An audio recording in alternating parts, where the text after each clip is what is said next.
धरणीतल कीर्तिता जीव कविं रघुरूप सनातन कीर्तिधरं धरणीतल कीर्तिता जीव कविं कविराज नरोत्तम सख्यपदं प्रणमामि सदा प्रभुपादपदम् प्रणमामि सदा प्रभुपादपदम्।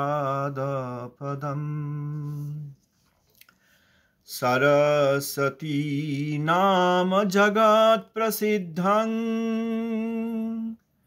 प्रभुं जगत्यां पतितैकबन्धुं त्वमेव देव प्रकटीचकार नमो नमो गौरकिशोर तुभ्यं नमो नमो गौरकिशोर तुभ्यं।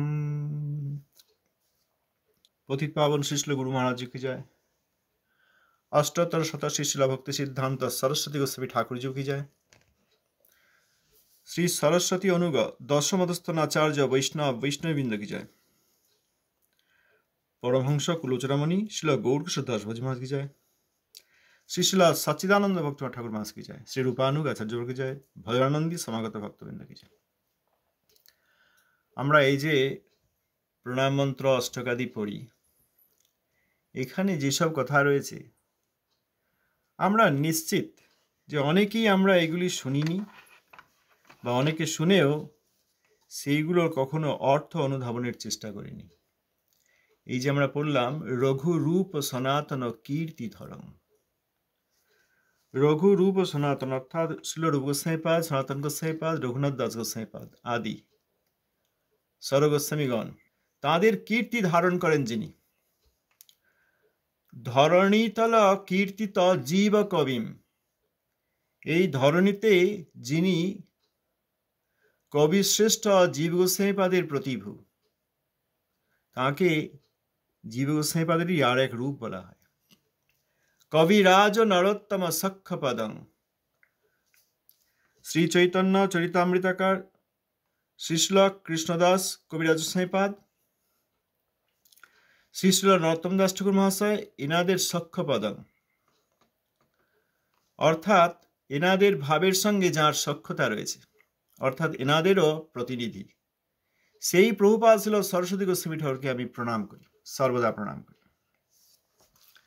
আমরা শ্রী ভক্তি বিনোদ ধারায় আসার অভিমান করেও আমরা ভক্তি বিনোদ ধারার বাইরে থেকে যাব যদি ভক্তি বিনোদ ধারার যিনি ধ্রুবতারা প্রভুপাদ ছিল সরস্বতী গোস্বামী ঠাকুর, তাঁর বিশেষ করে অনুসরণ না করতে পারি, তাঁর কাছে বিশেষ রূপে আত্মসমর্পণ না করতে পারি, তাঁর পরিচয় যদি না পাই। সেইটি আজকাল হয়েছে জগতে। প্রভুপাদ ছিল সরস্বতী ঠাকুরের যে বিশেষ পজিশন, প্রভুপাদ ছিল সরস্বতী ঠাকুর যে তিনি শ্রী রূপ রঘুনাথ সনাতন, শ্রী রূপ সনাতন রঘুনাথ এনাদের কীর্তি ধারণ করেন, তিনি রূপানুগ বা রূপানুগ শ্রেষ্ঠ, তিনি যে জীব গোস্বামীপাদের ন্যায় পণ্ডিত এবং অপ্রাকৃত কাব্যের কবি, অর্থাৎ অপ্রাকৃত সমস্ত সিদ্ধান্তের শ্রীমূর্তি, যদি শুদ্ধ ভক্তি সিদ্ধান্ত সমূহ একটি রূপ ধারণ করে আসে, তিনি হচ্ছেন জগদ্গুরু প্রভুপাদ ছিল সরস্বতী ঠাকুর। কবিরাজ গোস্বামীপাদ তিনি শ্রী চৈতন্য চরিতামৃত দিয়েছেন, যেইটি শ্রীমদ্ ভাগবত।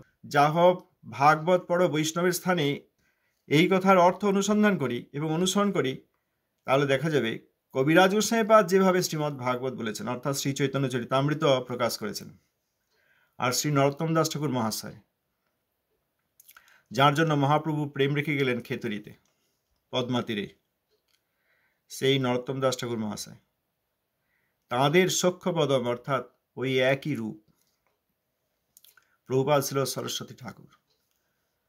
আর এরপরেই যে শ্লোক আমরা পড়লাম, স্বয়ং পরমহংস কুলোচুরামণি শ্রীল গৌরকিশোর দাস বাবাজি মহারাজের নমস্কার দর্শকমে। এখানে আমাদের প্রভুপাদেরই অতি প্রিয় পৃষ্ঠ একজন শিষ্য শ্রীশিল ভক্তিরক্ষক শ্রীধর গোস্বামী মহারাজ অতি সুন্দর করে লিখেছেন, সরস্বতী নাম জগৎ প্রসিদ্ধ। প্রভুং জগত্যাং পতিতৈক বন্ধুম তমেব দেব প্রকটি চকার নমো নমো গৌর কিশোর তুভ্যম। হে গৌরকিশোর প্রভু, আপনি প্রকট করেছেন সরস্বতী নামে জগৎ প্রসিদ্ধ আপনার নিজজন, আপনার শিষ্য। আপনি পতিতৈক বন্ধু, আপনি পতিতগণের একমাত্র বন্ধু। অতএব আপনি এই জগতে প্রকাশ করেছেন সরস্বতী নামে আপনার শিষ্যকে।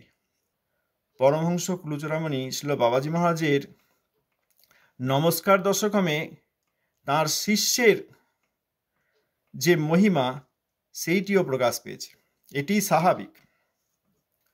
আবার আমরা অন্যদিনও পড়ে থাকি, তব হি দ্বৈত দাসে সত্য সূর্য প্রকাশে জগতি দুরিত নাশে প্রদ্যতে চিৎ বিলাসে বয়মনুগত ভৃত্যাহা পাদ পদ্মং প্রপন্না অনুদীন মনুকম্পাং প্রার্থয়া মনগণ্যা। প্রভুপাদ ছিল সরস্বতী গোস্বামী ঠাকুর শ্রী দ্বৈতদাস প্রভুর হৃদয়ে আপনি সদা সত্য সূর্যরূপে প্রকাশিত থেকে জগতের যত অন্ধকার আপনি নাশ করেছেন, দূর করেছেন। এহেন প্রভুপাদ ছিল সরস্বতী গোস্বামী ঠাকুরের মহিমা, প্রকৃত মহিমা সঠিক রূপে হৃদয়ে যদি প্রকাশিত না হয়, তাহলে শ্রী ভক্তি বিনোদ ধারায় আমাদের কোনো স্থান নাই। ভকতি বিনোদ ধারা সেই ধারার ধ্রুবতারা। এই ভক্তি বিনোদ ধারা কোন দিকে? যেমন সমুদ্রের মাঝখানে যেখানে কোনো ঘর বাড়ি নেই, গাছপালা নেই, শুধু জল আর জল চারিদিকে, 360 ডিগ্রি চারিদিকে শুধু জল আর জল, সেখানে দিক নির্ণয়ের কোনো উপায় নেই। একমাত্র ধ্রুবতারাকে দেখে নাবিকগণ দিক নির্দেশ করতেন, এই দিকটা উত্তর দিক, সুতরাং আমাদেরকে কোন দিকে যেতে হবে। প্রভুপাদ ছিল সরস্বতী গোস্বামী ঠাকুর, তাঁর শ্রীচরণের যদি আমরা দর্শন না পাই, তাহলে শুদ্ধ রূপানুগ ধারার ভগীরথ ভক্তিবিনোদ ঠাকুর মহাশয় যে ধারা দিয়েছেন সেই ধারায় আমাদের কোনো স্থান নেই। এইটি বললে অনেকে রাগ করছেন, বুঝতে পারছেন না। আমাদের এটা বুঝতে হবে। প্রথমত, এই যে আমরা পড়লাম, শ্রী গৌরকিশোর দাস বাবাজি মহারাজ বললেন যে সাধু সঙ্গে নামই রূপ গুণ ও লীলারূপে আত্মপ্রকাশ করেন। সাধু সঙ্গে শুদ্ধ নাম গ্রহণ করলে সেই নামই আবার রূপ গ্রহণ করেন, সেই রূপই গুণ প্রকাশ করেন। সেই অপ্রাকৃত গুণের অধিকারী কৃষ্ণচন্দ্র তিনি তখন লীলারূপে আত্মপ্রকাশ করেন। তাহলে নামই রূপ গুণ লীলারূপে প্রকাশ করেন। আমরা যখন শুদ্ধ নাম করতে পারবো, তখন গৌর নিত্যানন্দের নাম নিলে তাঁদের রূপ, তাঁদের গুণ, তাঁদের লীলা প্রকাশিত হবে। আমরা যখন শুদ্ধভাবে মহামন্ত্র করতে পারবো এবং হরে কৃষ্ণ রাম, হরে অর্থাৎ হে রাধে, কৃষ্ণ অর্থাৎ হে কৃষ্ণ গোকুলচন্দ্র কৃষ্ণ, হে রাম অর্থাৎ হে রাধারমণ রাম, শুদ্ধভাবে যেই দিন আমরা কীর্তন করতে পারবো, সেই দিন এই নামই হরাদেবী, রাধারানী কৃষ্ণচন্দ্র এবং রাধারমণ কৃষ্ণচন্দ্র রূপে প্রকাশিত হবেন। সেই রূপে প্রকাশিত হয়ে সেই গুণাদি প্রকাশ করবেন। সেই গুণাদি প্রকাশ করে তাঁরা লীলাদি প্রকাশ করবেন। অতএব শুদ্ধ সাধুর সঙ্গেই এই নাম, রূপ, গুণ এবং লীলা এইসব প্রকাশিত হবেন। নাম গ্রহণ করলে, শুদ্ধ সাধুর সঙ্গে নাম গ্রহণ করলে এই নামই রূপ, গুণ, লীলা রূপে প্রকাশিত হবেন। বাবাজি মহারাজ বলেছেন যে এই বাজারের বই পড়ে লীলা আদি শিখতে হবে না, ওতে জঞ্জাল বাড়বে, ওতে অমঙ্গল হয়ে থাকে। একটা জিনিস দেখি আমাদের গৌড়ীয় পরম্পরায়, প্রত্যেক বৈষ্ণবাচার্যের একটি করে বিশেষ বিশেষণ আছে, অ্যাডজেক্টিভ আছে। যে বিশেষণগুলি যে কোনো বৈষ্ণব আচার্যের ক্ষেত্রেই প্রয়োগ করা যায়, তবুও সেগুলি এক একটি নির্দিষ্ট আছে। যেমন আমরা জয়ধ্বনির সময় বলি, গৌড়ীয় বেদান্তাচার্য শ্রীল বলদেব বিদ্যাভূষণ ঠাকুর কি জয়। তাঁকে গৌড়ীয় বেদান্তাচার্য বিশেষ রূপে বলা হয় কারণ তিনি তাঁর পূর্বসূরি গৌড়ীয় আচার্য কুলচূড়ামণি শ্রীল বিশ্বনাথ চক্রবর্তী ঠাকুরের কৃপা এবং আদেশ নিয়ে তাঁর চরণের ধূলি মাথায় নিয়ে রাজস্থানের জয়পুরের গলতা গাদিতে গিয়ে শ্রী গোবিন্দ ভাষ্য রচনা করেছিলেন। সেই সময় শ্রী সম্প্রদায়ের ভক্তগণ তাঁরা গোবিন্দকে বিষ্ণুরূপে জেনে রাধারানী সেবা না করে কেবলমাত্র গোবিন্দ বা এই লক্ষ্মীর সঙ্গে বিষ্ণুরূপী গোবিন্দ সেবা করতে চেয়েছিলেন। রাধারানী কেন থাকবেন? এই হচ্ছে শ্রী সম্প্রদায়ের ভক্তগণের তখনকার ধারণা।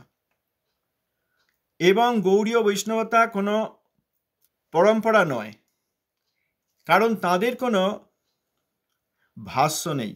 প্রত্যেক সম্প্রদায়ের একটি ভাষ্য আছে বেদান্তের উপর। বেদ অর্থাৎ শ্রুতি, বেদান্ত অর্থাৎ শ্রুতির কনক্লুশন অর্থাৎ সিদ্ধান্ত অর্থাৎ উপনিষদ। যে কোনো একটা গল্প ইত্যাদি রচিত হলে, উপন্যাস রচিত হলে তার একটি পরিশিষ্ট থাকে অন্তে। কোথায়? শেষে, অন্তে।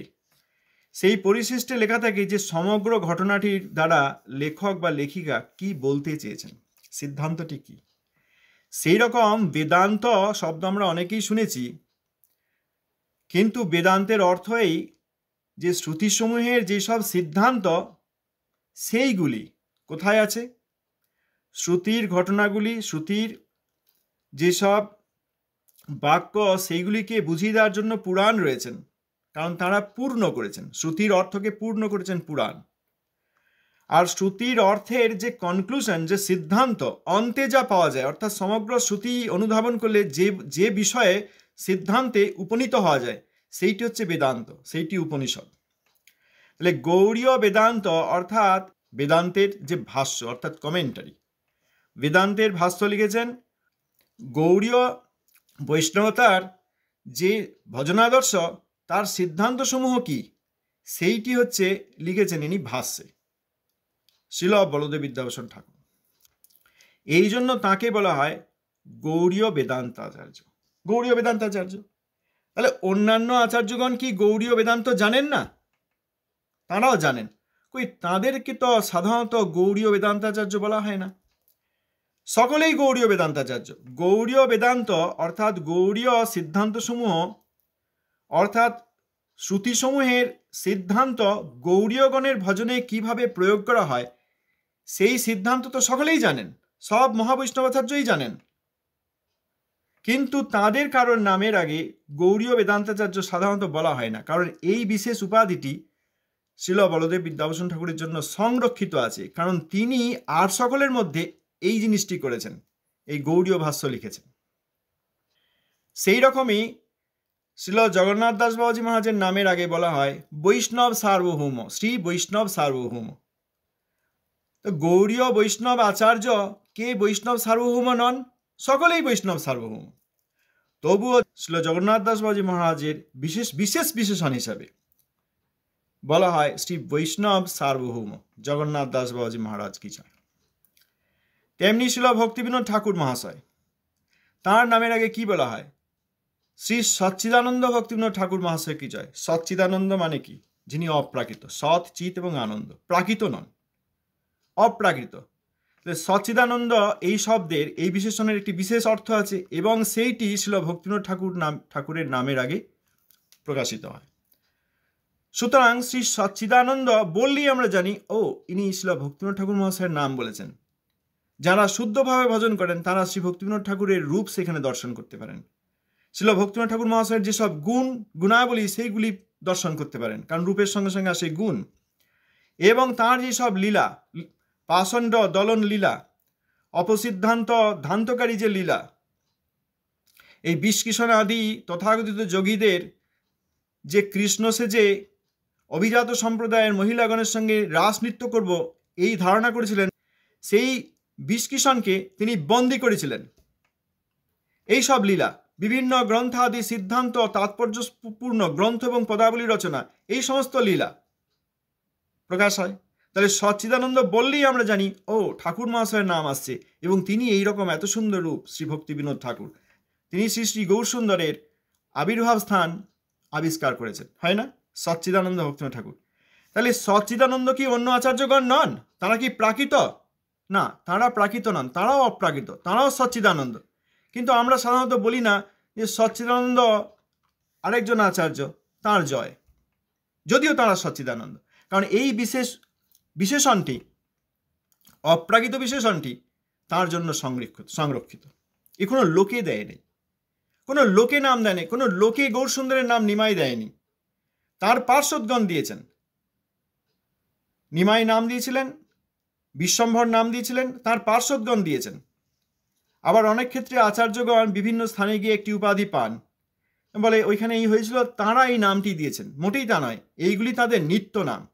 আবার অন্য ব্রহ্মাণ্ডে যেখানে ছিল ভক্তিনাথ ঠাকুর মহাশয় গৌরসুন্দরের লীলার পরিশিষ্ট রূপে, বিশেষ রূপে সেখানে তাঁর পার্শ্বদ হয়ে আবির্ভূত হয়েছেন, সেখানেও তাঁর নাম সচ্চিদানন্দ ভক্তিনাথ ঠাকুর। আমরা কেউ সচ্চিদানন্দ ভক্তিনাথ ঠাকুর তাঁর সচ্চিদানন্দ বিশেষণটি দিইনি। সেই রকম এইবার দেখুন বাবাজি মহারাজের নাম ছিল গৌরসুদাস বাবাজি মহারাজ। তাকে বলা হয় অবধূত কুলচূড়ামণি। অবধূতগণ অর্থাৎ বিশিষ্ট রূপে যারা সন্ন্যাসী তাদের কুলচূড়ামণি, এবং পরমহংস অর্থাৎ এই গার্হস্থ, বানপ্রস্থ, ব্রহ্মচর্য এবং সন্ন্যাস যে চতুর্বর্ণ, সেই চতুর্বর্ণের ঊর্ধ্বে যিনি, তিনি পরমহংস। তাহলে তিনি অবধূত কুলচূড়ামণি অর্থাৎ সন্ন্যাসীগণের শ্রেষ্ঠ, অবধূতগণের শ্রেষ্ঠ এবং পরমহংস। আমাদের আচার্যগণের মধ্যে কে অবধূত কুলচূড়ামণি নন? সকলেই অবধূত কুলচূড়ামণি। তবুও বাবাজি মহারাজকে এই বিশেষ নামটি দিয়ে ডাকা হয়। যখনই বলা হয় অবধূত কুলচূড়ামণি, তখনই আমরা জানি ও পরমহংস ছিল বাবাজি মহারাজের নাম আসতে চলেছে, এইটি তার নাম। নাম শুরু হলো বিশেষণ দিয়ে, এই অ্যাডজেক্টিভ দিয়ে, এই বিশেষণ দিয়ে তার নাম শুরু হলো। তখনই তার অভূতপূর্ব অপ্রাকৃত রূপ প্রকাশিত হয়, তার গুণাবলী প্রকাশিত হয়, তার এইসব শিক্ষা আমরা যে শেখার চেষ্টা করছি, পড়ার চেষ্টা করছি, এইগুলি প্রকাশিত হয়। তার যেসব জীবনী, অপ্রাকৃত জীবনী লীলা, তিনি গঙ্গার পলি খাচ্ছেন, তিনি একটি সামান্য কোনো কিছু পাত্রের মধ্যে চাল রেখে সেটি গঙ্গার জলে ডুবিয়ে সেইটি ভগবানকে নিবেদন করে পাচ্ছেন, এই সব লীলা আদি প্রকাশিত হয় এই অবধূত কুলচূড়ামণি বললেই। সেই রকম এই সরস্বতী নাম জগৎ প্রসিদ্ধং, এই সরস্বতী নাম তাকে যখন বলা হয় প্রভুপাদ, তখনই আমরা জানি ও প্রভুপাদ ছিল ভক্তি সিদ্ধান্ত সরস্বতী গোস্বামী ঠাকুরের নাম বলা হচ্ছে। ওই বিশেষণ, প্রথম অপ্রাকৃত বিশেষণটি যেটি তার নামও, এটি বিশেষ্য এবং বিশেষণ। প্রভুপাদ শব্দটি, অপ্রাকৃত শব্দটি বিশেষ্য এবং বিশেষণ, নাম এবং নামের আগের অ্যাডজেক্টিভ, দুই, অচিন্ত ভেদাভেদ সিদ্ধান্তে। প্রভুপাদ বললেই শুদ্ধ ভক্তগণ জানেন ও প্রভুপাদ ছিল ভক্তি সিদ্ধান্ত সরস্বতী গোস্বামী ঠাকুরের নাম আসতে চলে, তার এইরকম অপ্রাকৃত রূপ, তার এইসব বিভিন্ন গুণ এবং লীলা গৌরপার্ষদ রূপে। এখন বর্তমান যুগে এই নামটিকেই ঘুলিয়ে দেওয়া হয়েছে। এইবার সকলের বিরক্তি আসবে, অনেকের বিরক্তি আসবে, আসতে পারে। আমাদেরকে আমাদের সত্যি কথা বলতেই হবে, আমাদেরকে সত্যি কথা বলতেই হবে। গুরুবর্গের নাম এইভাবে আমরা ঘুলিয়ে দিতে পারি না। মহাপ্রভু বললেই যেমন শ্রী সচিনন্দনের কথা বলা হচ্ছে, শ্রী কৃষ্ণ চৈতন্য গৌরসুন্দরের কথা বলা হচ্ছে, এটি যেমন জানা যায় কোন মহাপ্রভুর কথা বলছেন, বা আপনি মহাপ্রভু বললেন ও আমি এতক্ষণ তো আরেকজনের কথা ভাবছিলাম, এইরকম হয় না। কারণ এই অপ্রাকৃত মহাপ্রভু নাম বললেই আমরা বুঝি কার কথা বলছেন, তার অপ্রাকৃত রূপ ভেসে আসবে শুদ্ধ ভক্তের হৃদয়ে। সেই রকম প্রভুপাদ বললেই যদি আমাদের মধ্যে কনফিউশন তৈরি হয়, কনফিউশন মানে কলি, কনফিউশন তৈরি হয় যে আমি নিশ্চিত নই কার কথা বলতে চলেছেন, পুরো নামটা বলুন, বা আমি এই বুঝি আর কেউ অন্য বোঝেন। আমরা প্রভুপাদ বলতে একটা কথা বললাম, আর কোনো লোক অন্য কোনো কথা বুঝলেন, এইটিকে কলির কনফিউশন বলা হয়। আমি ক্ষমা চাইছি, কিন্তু প্রভুপাদ যে ব্যক্তিত্ব, তার নামের সঙ্গে এইরকম দুর্ব্যবহার, অপরাধ করা যায় না। প্রভুপাদ কি সকলে, এবার সবাই বলবেন প্রভুপাদ তো সকলকেই বলা যায়, বিষ্ণুপাদ প্রভুপাদ তো একই কথা। প্রভুপাদের অনেক অর্থও বলেন। প্রভুপাদ কি না, যিনি প্রভুর চরণে আশ্রয় নিয়েছেন। প্রভুপাদ ছিল সরস্বতী ঠাকুর, ওই আমাদের মতো বদ্ধজীব নন যে তিনি প্রভুর চরণে আশ্রয় নিয়েছেন। তিনি তার হৃদয়ে প্রভুকে, সপার্ষদ প্রভু কৃষ্ণকে উত্তম রূপে সেবা করেন, এবং সেই প্রভুর যে লাদিনী শক্তি তাকে অর্থাৎ রাধারানীকে সর্বদা হৃদয়ে ধারণ করেন, এই জন্য তিনি প্রভুপাদ। আর তিনি আমাদের মতো সাধারণভাবে প্রভুর চরণে আশ্রয় নিয়ে প্রভুপাদ হননি, তাঁর চরণে আশ্রয় নিলে আমরা প্রভুর চরণে আশ্রয় পাই, এই জন্য তিনি প্রভুপাদ। তিনি প্রভুকে দিতে পারেন, তিনি প্রভুর শক্তির সেবা দিতে পারেন, অর্থাৎ রাধারানীর সেবা দিতে পারেন। নয়নমণি মঞ্জরি একটি শ্লোকে আছে, আমরা প্রায় পড়ি, সরসীতট সুখদোট য নিকট প্রিয় ভজনম ললিতামুখ ললনাকুল পরমাদর যজনম ব্রজকানন বহুমানন কমলপ্রিয় নয়নম গুণমঞ্জরি গরিমা গুণ হরিবাসন বয়নম শুভদোদয় দিবসে বৃষরবিজানিজ দয়িতম প্রণমামি চ চরণান্তিক পরিচারক সহিতম। সরসী তট অর্থাৎ রাধাকুণ্ড তট, সুখদোটজ অর্থাৎ সেখানে তার কুঞ্জ, ব্রজস্বানন্দ সুখদ কুঞ্জ, সেইখানে নিকটপ্রিয় ভজনম, সেইটি তার নিত্য ভজনের স্থান। গোবর্ধনের উত্তর তটে গোবর্ধনের চক্ষু সদৃশ শ্রীমতী রাধিকার যে কুণ্ড আছে সরসী তট, সেই সরসী অর্থাৎ এখানে রাধাকুণ্ড, সেই রাধাকুণ্ডের তটে যাঁর কুঞ্জ, সেই কুঞ্জে যিনি রাধা গোবিন্দের সপার্ষদ রাধা গোবিন্দের সেবা করেন, যিনি ললিতামুখ, ললিতা আদি, ললিতা বিশাখা, চিত্রা চম্পকলতা, তুঙ্গবিদ্যা, ইন্দুলেখা, রঙ্গদেবী, সুদেবী আদি, তাঁদের উত্তম রূপে পরমাদর যোজনম, আদরের সহিত, পরম আদরের সহিত উত্তম রূপে সেবা করেন। চরণে চন্দন দিয়ে দেন, মুখে চন্দন দিয়ে দেন, বস্ত্রাদি পরিয়ে দেন, যত রকম সেবা সম্ভব এই নয়নমণি মঞ্জুরি করেন। ললিতা আদি রাধারানীর পরমপৃষ্ঠ সখীগণের। আর ব্রজকানন বহুমানন কমলপ্রিয় নয়নম, ব্রজকাননে বহুল রূপে সম্মানিতা কমলমঞ্জরি অর্থাৎ ভক্তিবিনোদ ঠাকুর গৌড়লীলায় যিনি নন্দব্রজে কমলমঞ্জরি, তাঁর অতি প্রিয়, সেই ব্রজকাননে অতি পরিচিতা প্রসিদ্ধা কমলমঞ্জরির সম্পর্কে যিনি সম্মানিতা, সেই নয়নমণি মঞ্জরি। এবং গুণমঞ্জরি গরিমা গুণ হরিবাসন বয়নম, গুণমঞ্জরি অর্থাৎ গৌরলীলায় যিনি পরমহংস কুলচূড়ামণি শ্লোক গৌরকিশোর দাস বাবাজি মহারাজ, সেই গুণমঞ্জরি তিনি নন্দব্রজে। তাঁর আনুগত্যে আমাদেরকে নিয়ে তিনি সপার্ষদ রাধাকৃষ্ণের সেবা করেন। এই হচ্ছেন প্রভুপাদ শ্রীল সরস্বতী ঠাকুর। কেউ কেউ বলেন, আমি দেখলাম যে একসঙ্গে সরগোস্বামীকে তো প্রভুপাদ বলা যায়। হ্যাঁ যায়, প্রভুপাদ তো সকলেই, যেমন বলা হলো গৌড়ীয় বেদান্ত সকলেই, বৈষ্ণব সার্বভৌম সকলেই, সচ্চিদানন্দ সকলেই, অবধূত কুলচূড়ামণি সকলেই। তবুও এই বিশেষণগুলি এক একটি বিশেষ্য রূপে প্রকাশ পেয়েছে। বিশেষণ হতে হতে বিশেষ্য হয়ে যায়, অ্যাডজেক্টিভ হতে হতে বিশেষ হয়ে যায় জগতে। কিন্তু এনারা নিত্য, এনাদের নামও নিত্য। ব্রাহ্মণ বৈষ্ণব সভায় প্রভুপাদ যে লম্বা বক্তৃতা দিয়ে বৈষ্ণবত্বের একটি প্রথম সোপান ব্রাহ্মণত্ব এবং সর্বশেষ প্রকাশ বৈষ্ণবত্ব, এই ব্রাহ্মণ বৈষ্ণব সভায় তিনি যে বক্তৃতা দিয়েছিলেন, সেখানে পণ্ডিতগণ তাকে প্রভুপাদ উপাধি দিয়েছিলেন। এইটা কিন্তু এমন নয় যে জগতে কিছু পণ্ডিত তার পাণ্ডিত্যে মুগ্ধ হয়ে তাকে প্রভুপাদ উপাধি দিয়েছেন। প্রভুপাদ নাম তার অপ্রাকৃত নিত্যকালের নাম। আবার যেখানে যে ব্রহ্মাণ্ডে গৌরসুন্দর লীলা করছেন, সেখানে প্রভুপাদ ছিল সরস্বতী ঠাকুর রূপে তিনি আবির্ভূত হয়েছেন। এটি তার নিত্যকালের নাম।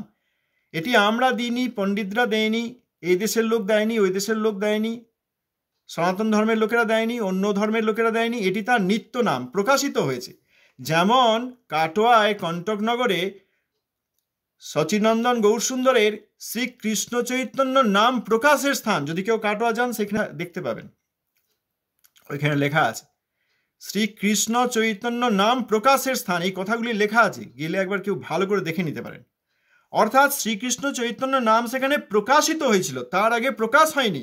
যখন তিনি নিমাই পণ্ডিত রূপে নবদ্বীপে লীলা আদি করছেন, তখন তাকে শ্রীকৃষ্ণ চৈতন্য এই নামে তাকে কেউ জানতেন না, কেউ ডাকেননি, কারণ সেই অপ্রাকৃত নাম তখনও প্রকাশিত হয়নি। প্রকাশিত কোথায় হলো? কাটোয়ায়। প্রকাশ কে করলেন? শ্রী শ্রী কেশব ভারতী। তেমনি তার যে শ্রীকৃষ্ণ চৈতন্য অপ্রাকৃত নিত্য নাম, সেইখানে প্রকাশিত হলো। যেমন কৃষ্ণের নিত্য নাম কেশব, কিন্তু এই কেশব নাম প্রকাশিত হলো যখন তিনি কেশী দৈত্যকে বিনাশ করলেন। কেশী দৈত্য বিনাশের আগে থেকেই ব্রজদেবীগণ তাকে কেশব বলে ডাকেন, কারণ কেশব নামটি নিত্য। এ নিয়ে আমরা পরে আলোচনা করতে পারবো।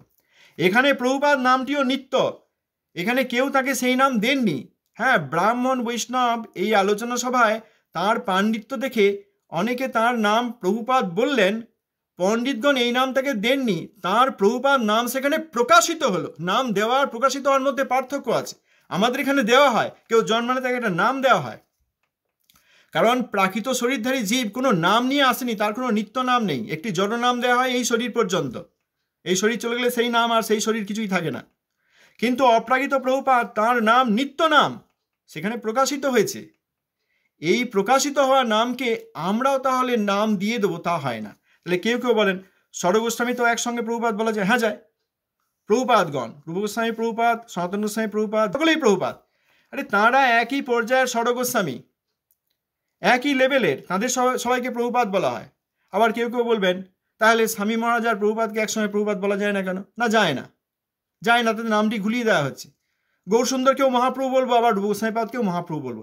এত কিছু লিখলেন, মহাপ্রভুর নিজজন, মহাপ্রভুর শক্তিতে তিনি সব কিছু লিখলেন। তাহলে আমি কেন রূপ গোস্বামীপাদকে মহাপ্রভু বলতে পারবো না? কেউ বলেছেন কোনোদিন? গৌড়ীয় বেদান্তাচার্য তো আমাদেরও আচার্য, আমরা তাকেও গৌড়ীয় বেদান্তাচার্য বলবো, তা তো বলেননি কেউ কোনোদিন। এই নামটি নিয়ে এত অপরাধ কেন?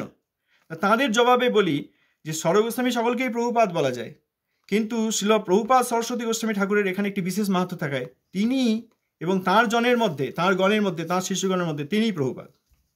এটা এক নম্বর। দ্বিতীয় হচ্ছে, এইটা বলে অনেকে প্রভুপাদকে বলেন ভক্তি সিদ্ধান্ত। আচ্ছা, আমরা যদি ভক্তি বেদান্ত বলি যে ভক্তি বেদান্ত জগতে প্রচার করেছেন, কেমন লাগবে আপনাদের? আমরা তো বলি না, আমরা বলি শ্রীশ্রীমৎ ভক্তি বেদান্ত স্বামী মহারাজ জগতে হরিনাম কীর্তন প্রচার করেছেন, তিনি তো গুরুদেবের আরেক রূপ, সম্মান করে বলি। আমরা কেউ কখনো বলিনি যে ভক্তি বেদান্ত এরপর গেলেন গিয়ে বিভিন্ন দেশে প্রচার করলেন। কানে কেমন লাগবে দেখুন, আমারও তো লাগছে, কিন্তু আমারও গুরুমূর্তি।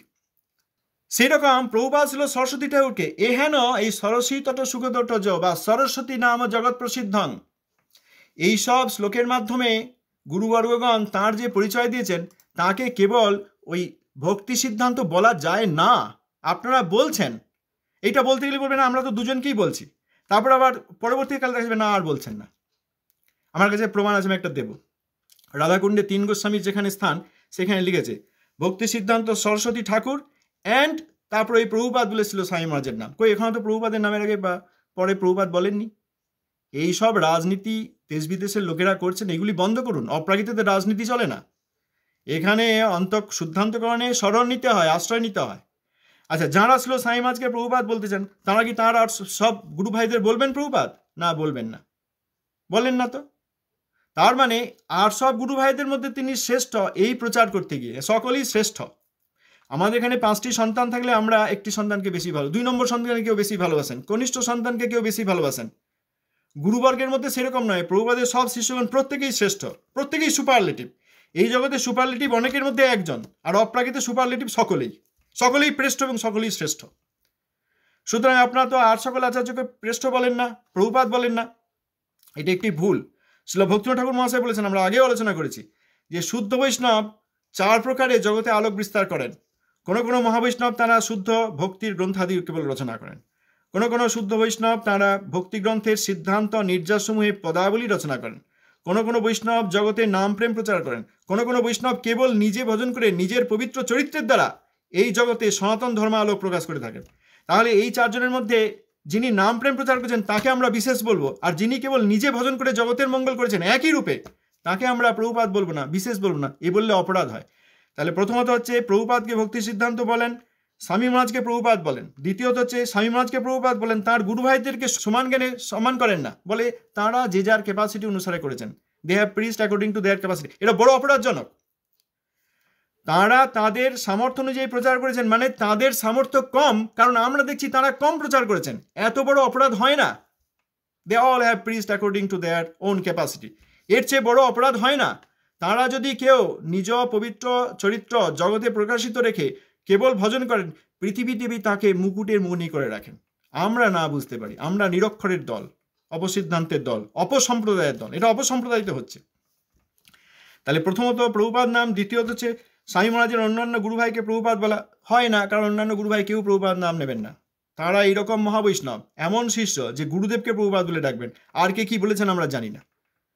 শ্রী তীর্থ গোস্বামী, মাধব গোস্বামী মহারাজ, শ্রীমৎ ভক্তি ভাগবত গোস্বামী মহারাজ, শ্রী ভক্তি সৌর, ভক্তি সার গোস্বামী মহারাজ আদি যে কোনো আচার্যের নাম নেন, কেউ প্রভুপাদ নাম নেননি। এইরকম শিষ্য তারা। আর কে কি বলেছেন আমার বলার এখন প্রয়োজন নেই। আর তৃতীয়ত হচ্ছে, সবাইকেই যদি প্রভুপাদ বলা যায় এবং সবাইকে যদি একসঙ্গে প্রভুপাদ বলা যায়, ওই ছিল স্বামী মহারাজের একজন শিষ্য, এরকম নাম নেই। আমি একটা কল্পনা করে নাম দিয়ে বলছি, যাতে কারোর নাম আমাকে নিতে না হয়। আমি নাম নিতে চাই না। মনে করুন কারোর নামগুলো তো এরকম দেওয়া হয়েছে, ধামেশ্বর স্বামী মহারাজ, ভক্তি ধামেশ্বর স্বামী মহারাজ, এরকম নাম হয় না। কি নাম হয় তার ওই গৌড়ীয় কণ্ঠরে আছে, 108টি নাম হয়। সেই নামগুলি নেবেন না বলে প্রভুপাদের নির্দেশে রচিত এই গ্রন্থটি পদদলিত করেছিলেন একজন। যাই হোক, তা সেই গৌড়ীয় কণ্ঠরে 108টি সন্ন্যাসের নাম রয়েছে। তা আমি সেখানে গেলাম না। মনে করুন কারোর নাম ভক্তি ধামেশ্বর স্বামী মহারাজ, কই ভক্তি ধামেশ্বর স্বামী প্রভুপাদ বলেন না তো, প্রভুপাদ ভক্তি ধামেশ্বর স্বামী তা তো বলেন না। সেখানে ছিল স্বামীপাদকে ছাড়া কাউকে প্রভুপাদ বলেন না। তার কোনো শিষ্যকে আজ পর্যন্ত প্রভুপাদ বলেছেন? তাহলে এইটা আপনাদের দ্বিচারিতা ধরা পড়ে যাচ্ছে না? যে প্রভুপাদ ছিল সরস্বতী ঠাকুরের নামটা আমরা ঘুলিয়ে দেবো, তার নামটা আমাদের গুরুদেবকে দেবো, কারণ সবাইকেই তো বিষ্ণুপাদ বা প্রভুপাদ বলা যায়, তার শিষ্যগণ কাউকে প্রভুপাদ বলুন দেখি, তা সেবারে বলছেন না। এসব দ্বিচারিতা বন্ধ করে এই সরস্বতী নাম জগৎ প্রসিদ্ধং প্রভুং জগত্যাং পতিতৈক বন্ধুম তমেব দেবা প্রকটি চকার নমো নমো গৌর কিশোর তুভ্যম। আজকে আমরা যা পড়লাম, রঘুরূপ সনাতন কীর্তিধরং ধরণীতল কীর্তিত জীব কবিম কবিরাজ নরোত্তম সখ্যপদং প্রণমামি সদা প্রভুপাদপদম। এইখান থেকে প্রভুপাদপদম, এই প্রভুপাদ শব্দটি সরাবার চেষ্টা করলে ভক্তি বিনোদ ধারা থেকে ছিন্ন বিচ্ছিন্ন হতে হয়। তাদেরকে অপসম্প্রদায় বলে না তো কি বলে?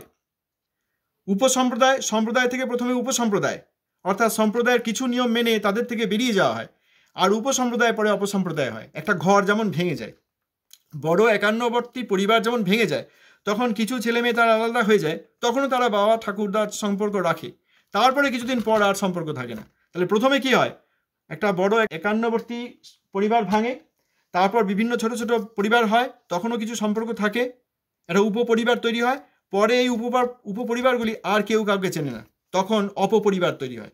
এই সম্প্রদায় থেকে বর্তমানে উপসম্প্রদায়, কারণ কিছু নিয়ম এখনো মানার বাধ্যত প্রচেষ্টা রয়েছে, যেগুলি হয় না, কারণ বৈষ্ণব অপরাধ হলে কখনো হরিভজন হয় না। এই উপসম্প্রদায় পরে আবার সম্পূর্ণরূপে অপসম্প্রদায় হবে। যুক্তি দিয়ে কথা বলা হলো, এই যুক্তিগুলোকে যদি ক্ষমতা থেকে খণ্ডন করবেন, যে না আমরা আমাদের আচার্যকে গৌড়ীয় বেদান্তাচার্য স্বামী মহারাজ বলুন দেখি, না শুধু এই প্রভুপাদ নামটি ঘুলিয়ে দেবো, কারণ ওইটি না ঘুলালে ভক্তি বিনোদ ধারাতে কেটে দেওয়া যাচ্ছে না। সাবধান, ভক্তি বিনোদ ধারা কখনো রুদ্ধ হয় না, যেমন করে হোক, কখনো স্রোতস্বিনী কখনো ক্ষীণ প্রবাহ, এই জগতের জীবের উপর অবশ্যই কল্যাণ করেন। অতএব যদি মঙ্গল চান, শুদ্ধ রূপানুগ ভক্তিধারা আনয়নকারী যে ভক্তি বিনোদ ঠাকুর, তার এবং তার বিনোদ বৈভব সরস্বতী চরণে আশ্রয় নিন, না হলে ওই অর্থের আর উচ্চতার আর গায়ের বর্ণের অহংকার করা হবে। এইসব বিষয় ভালো করে না বুঝলে কখনো হরিভক্তি সম্ভব নয়। এই নাম নিয়ে যে ঘুলিয়ে দেওয়ার চেষ্টা, যাতে রূপ গুণ লীলা না আসে, এইরকম হয়েছে জগতে। এইসব বিষয় আমাদের আগে আলোচনা করা দরকার, তারপর অন্যান্য শিক্ষা দিয়ে আমরা শুনবো। ধন্যবাদ।